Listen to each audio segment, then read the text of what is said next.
Galnet News Digest, 23rd of March 3307. We read the news so you don't have to. In this week's news, IDA gets ideas. Sirius dodges security payouts. The portable eyeball remover. The Scribbling Senator speaks out. IDA gets ideas. With OperationIDA sweeping through the damaged starports at a rate of pretty much one per day, it won't be long before all 9 damaged starports are back in one piece. That's assuming the Federation can get the fires in Leeching Jiao under control before Thursday. The stations repaired so far are Lave Station on the 19th, Dublin Citadel in Gateway on the 20th, Sean Market in Camadino on the 21st, and Ito Orbital in Ria will have been repaired by the time this bulletin is broadcast. If everything goes to plan, the stations will have all been repaired by Saturday the 27th. What used to be an almost Sisyphean station repair task, completed in record time. So, what will OperationIDA and all the other repair organisations, squadrons and wings do once the repairs to stations have been completed? Will they start repairing things that aren't broken? It's a terrifying thought. But no, OperationIDA has something far more fascinating up its sleeve. It's creating art.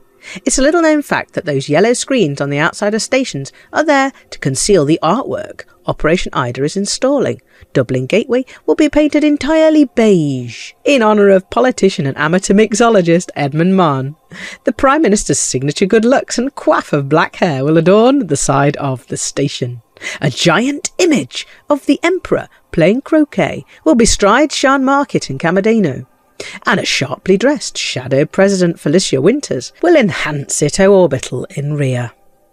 In the Lave system, huge images of the Lave radio crew will welcome commanders arriving to collect their allocation of Lavian brandy. There will be a 30-metre tall image of Commander Adler Weiss painted over the windows that surround the mail slot. Which lucky inhabitant gets to peer out at the galaxy from Ben's left nostril every morning?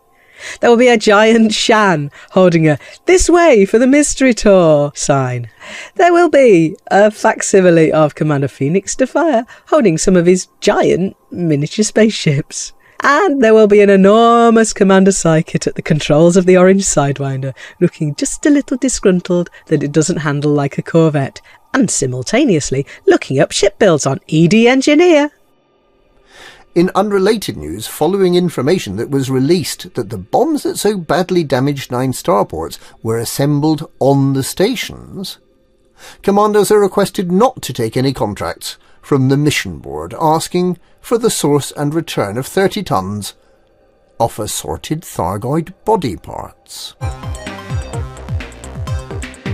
Sirius dodges security payouts. The Sirius Corporation, together with the Federal and Imperial Navies, have been accused of taking unusual measures to avoid having to pay out the rewards for bounty hunting during the 2 weeks of the truncated Galactic Summit. The Spirit of Laelap's megaship, which is the only place the rewards can be claimed, has been moved from Sirius to Luyten Star and hidden in the rings of one of the gas giants to make it harder to find. But those commanders who've gone to the effort of locating the megaship soon find that their troubles aren't over. The Spirit of Laelaps is moving through the dangerous boulders of the ring at an estimated 2 kilometres per second, fast enough that not even the most finely tuned steed is able to catch up with the megaship. The only way to land on it appears to be to drop out of supercruise at high speed and faceplant into the side of the station. The Sirius Corporation and the Federal and Imperial Navies have been contacted for comment, but have so far refused to answer the call. Appeals for assistance to the Pilots Federation have so far fallen on deaf ears. The Spirit of Laelaps, the megaship named after the hunting dog that always caught its prey, has turned into the Timesian Fox, which, as evidenced by the straggle of spaceships boosting hopelessly after it as it orbits, can never be caught. The portable eyeball remover. The Pilots Federation has been getting all excited in the countdown to the start of the Odyssey Permit Alpha trial, which is now less than a week away for those with the PC flight control system, but unfortunately still around 6 months away for ships fitted with the Xbox and PS flight control systems. Not only have they been posting numbers suggesting a glacially slow rocket launch, they've also been showing off some of the useful tools commanders will be able to make use of when they get out of their ships and walk around on foot. Some of them are particularly useful for those commanders wanting to be a part of the local economy in the newly accessible surface sites. These are the tools they have proudly shown off to their members. The barcode scanner. Manufactured by the Energy Link Corporation, the barcode scanner is used at supermarket checkouts in all settlements. They ensure that shoppers can be charged quickly and accurately for their purchases and will be an essential tool for commanders wishing to earn a few extra credits with a part-time job. At settlements in a state of anarchy, the barcode scanner can be used to hit ram raiders repeatedly over the head until they pay for the goods. The pricing gun. This handy tool is used to apply pricing stickers to food and other consumables at the settlement stores. The basic model can only produce labels that say 1 credit 99, which makes it useful in the 199 shop. But if you take it to an engineer, you can have it modified to print different labels for values up to 9 credits 99, allowing you to make money from your part-time job far more easily. The extendable rope machine. This device works as an extending dog lead and skipping rope. Used in conjunction with a grappling hook, available only from the engineers, it can be used to climb vertical buildings if you don't have an SRV handy.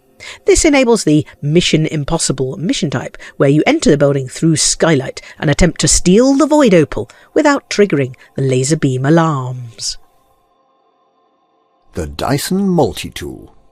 This versatile multi-tool is primarily used for removing the stones from olives, but it can also be used to painlessly and easily remove eyeballs for cleaning.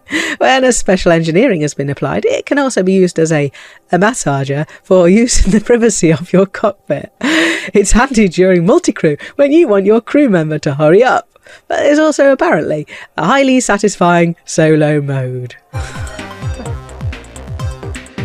The Scribbling Senator speaks out.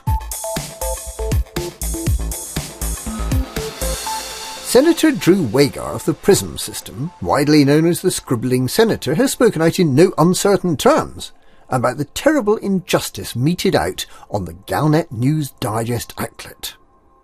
Galnet Digest had approached the Pilots Federation offering to make fun of the forthcoming Odyssey landing on planets alpha permits, and to be as generally negative and counterproductive as it could possibly be.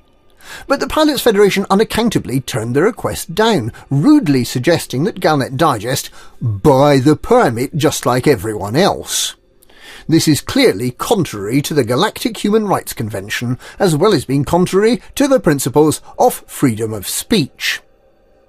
Senator Wagar, who as well as writing history books is also an accomplished lawyer, agreed to take up the cause, describing the Pilots Federation action as an outrage and arguing that it is positively Orwellian for the Pilots Federation to refuse to give out free permits on the flimsy premise that Galnet Digest is an entirely undesirable entity. It's just like if an NMLA terrorist answered yes to the "Are you a terrorist?" box at federal immigration. Denying them entry on that technicality would be an utter travesty, completely counter to their human rights. Any bombed starports that might result from allowing them entry would be an unfortunate but acceptable consequence of permitting the terrorists inalienable freedom of expression. The good senator's mood is described as apoplectic. Meanwhile, the well-known literary critic Yamix has written to Senator Wagar, describing his history books as total shit, his plotlines as thin as tissue paper, and the characters as shallow and unconvincing, and asking for a free signed copy of the next one. And that's this week's Galnet News Digest. Galnet News, we bought the alpha permit, And if you want it, you have to buy it too.